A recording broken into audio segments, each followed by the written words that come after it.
The UAE, for example, derives 14% of its GDP from the industry. And then there's, of course, the more direct risk of capital impairment. A risk, again, we're already seeing play out to an extent. With Saudi Aramco, for example, Saudi Arabia's state-run oil producer and the largest oil company in the world, having itself been targeted by drone strikes, albeit with seemingly no damage to its infrastructure. So from the acute impact to the region to the more far-stretching inflation implications and trade disruptions, a war in the region is likely to be highly disruptive to the global economy, even with Iran's isolation.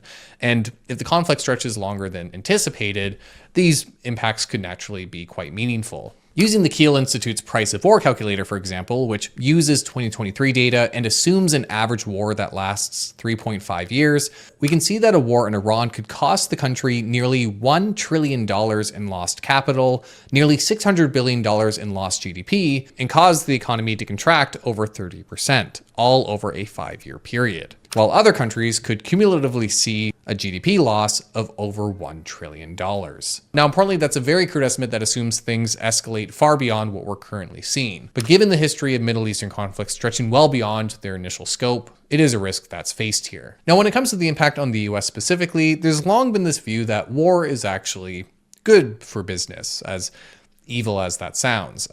Namely, because the government tends to increase spending during geopolitical conflicts, and because the US is very far removed from the devastation of these types of engagements, some hold the view that economic activity thrives during wars. And certainly we have seen periods in history of GDP growing strongly during major conflicts, and certain players will benefit from the current war. However, even with America's privileged position, there's still some meaningful negative consequences to its economy from these types of engagements. For one, US inflation tends to spike during geopolitical conflicts, in part from this higher government spending, something that will obviously be more pronounced here given the impact on the oil market and the broad disruptions to trade, with freight rates likely to surge and trade volumes likely to decrease. This may also lead to an increase in interest rates. The Federal Reserve is still grappling with the impacts of tariffs on price levels and may have to switch to hiking rates should we see a new inflation risk. And while US Treasury bond yields tend to decrease during geopolitical conflicts as investors buy the asset as a safe haven investment to protect their money,